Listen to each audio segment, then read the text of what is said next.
독일의 세계적인 자동차 도시 슈투트가르트가 있다면 대한민국에는 바로 이곳이 있습니다. 대한민국 최적의 자동차 생산 도시 광주광역시입니다. 작년에는 광주 하계 유니버시아드를 성공적으로 끝냈고요. 이번 주 아세안 문화장관회의에 이어 2019년에는 세계 수영선수권 대회 유치까지 문화체육 사업에도 박차를 가하고 있는데요. 자동차밸리, 에너지밸리, 그리고 문화밸리를 위해 발로 뛰고 있는 윤장현 광주광역시장과 함께 관련된 이야기 나눠보겠습니다. 안녕하십니까? 네, 안녕하세요. 광주에 대해서 과찬해 주셨어요? 아닙니다. 네. 저희가 조금 전에 말씀을 드렸는데 광주가 미래 먹거리를 위해 세 가지를 그렇습니다. 핵심 축으로 정했다고 네, 네. 들었습니다. 자동차, 에너지, 문화인데요. 네, 네. 그중에 자동차가 가장 중점적인 사업인가요? 근데 그동안 이제 광주에는 기아 자동차가 있습니다. 62만 대 생산 규모를 갖고 있어서 광주 경제 40%를 차지하고 있습니다. 그래서 이제 앞으로 큰 트렌드 중에 하나인 CO2 감축 그리고 또 이렇게 미세먼지 이런 그린카의 한계가 있기 때문에 네. 미래형 친환경 전기차 또 더 나아가서는 수소차의 선도 도시가 되기 위해서 저희들이 준비를 좀 하고 있습니다. 네.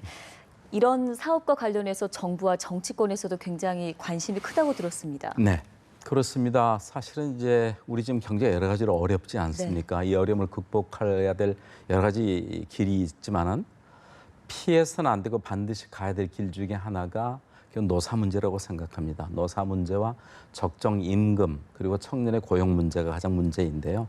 이 점에서 저희 광주는 물론 정치적인 민주화를 이루는 데 광주가 역사적인 큰 기여를 했습니다만은 네. 이제 그 저항의 에너지를 경제적인 민주화를 이루는 참여와 창조 에너지로 바꾸기 위해서 노사 민정의 대타협을 통해서 서로 상생하는 경제의 모델을 만들어서 일하기 좋고 기업하기 좋은 환경을 만들고자 하는 것이 저희 광정 일자리의 핵심 가치입니다. 네. 그런데 한 가지 궁금한 게 네. 국내 자동차 업계 상황을 보면요. 해외 공장 건설로 국내 생산 라인은 그렇습니다. 조금씩 축소되고 있다는 전망이 많거든요. 이에 관련해서 대비책이나 전략도 있으실 것 같은데 어떻게 되나요? 맞습니다. 사실 지금 국내 자동차 업계의 노동자들 임금이 1억을 넘어섰지요. 네. 거기 비해서 중국에는 2천만 원 전후, 슬로바키아는 거의 1,700~1,800만 원, 조지아만 해도 6~7천 불밖에 되지 않으니까 도저히 여기서 투자에는 한계가 있다고 생각합니다. 네. 결국은 노사 문제와 적정 임금 또 노동의 조건 이런 것들을 다시 리세팅하지 않으면 우리나라 제조업의 경쟁력 위기를 극복할 수 있는 방법이 없습니다. 예.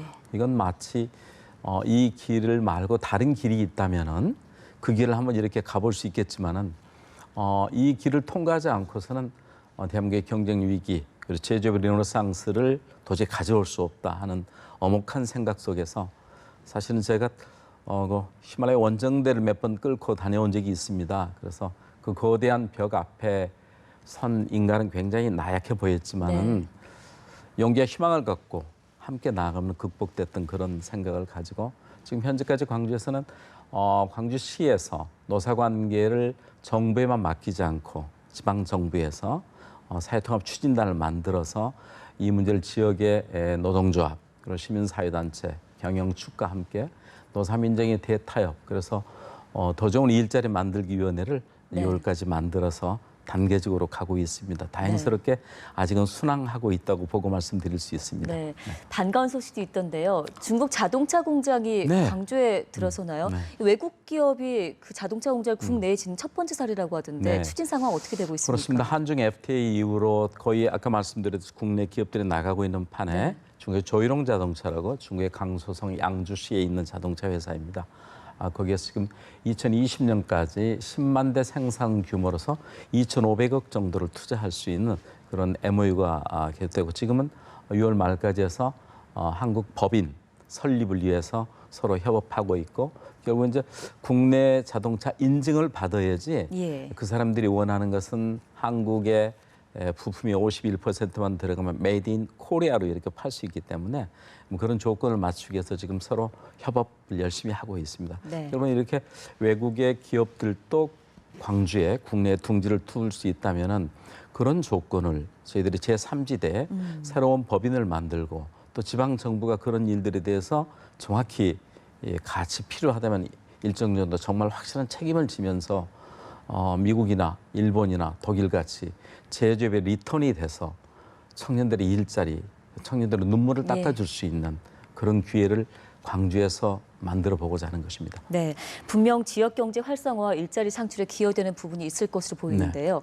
그 다른 그럼 나라에서 광주라는 도시가 자동차 업계에 정말 매력적인 부분으로 느껴질 수 있는 장점들이 있다면 핵심적으로 몇 가지를 꼽을 수 있겠습니까? 우선 박근혜 대통령의 저희 광주 지역에 대한 자동차 100만 대 생산 도시라는 대선 공약이 있습니다. 네. 이게 지금 이달 말 또 6월 초 지금 KDI에서 기재부를 통해서 예비 타당성 조사가 통과되면은 국가 산단과 자동차 부품 지원센터 같은 그런 인프라가 만들어질 겁니다. 네. 더욱 한 단계 높게. 그리고 두 번째는 아까 말씀드렸던 광주형 일자리, 광주에서 시작해서 그렇지만은 결국 노사민정 대타협을 통한 적정 임금 그리고 상생적 경제 행립의 모델을 통해서 일하기 좋고 네. 기업할 수 있는 그런 환경을 만드는 일, 이 일들이 저희들이 가장 중요한 강점이자 반드시 극복해야 될 일이라고 생각하고 있습니다. 예.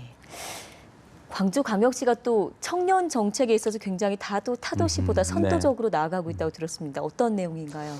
제가 시장직에 들어오기 전에 YMCA 전국연맹 이사장을 했었습니다. 네. 그래서 늘 청년들하고 교감했던 것인데 사실 청년이 노년, 장년의 어느 한 층이 아니고 한 집안의 희망이고 또 지역의 기둥인데 미래인데 이 청년들을 정책의 상대 대상이 아니라 주체로서 세워내는 일이 무엇보다 중요하다고 생각합니다. 그래서 광주에서는 청년 인재 육성과 부서를 먼저 만들었습니다. 네. 그리고 청년 센터를 새로 지으면 또 시간이 걸리니까 적정한 곳에 청년들로 하여금 선택하도록 해서 청년 센터를 만들고 청년위원회 또 꿈꾸는 라운드 테이블 이런 걸 만들어서 청년 정책을 했고요. 아울러서 청년 창업할 수 있는 스타트업 광주. 네. 그래서 지식산업센터 그리고 이 청년 창업 특례 보증 제도를 비롯한 청년들이 취업하고 창업할 수 있는 일 그리고 광주시의 모든 위원회에는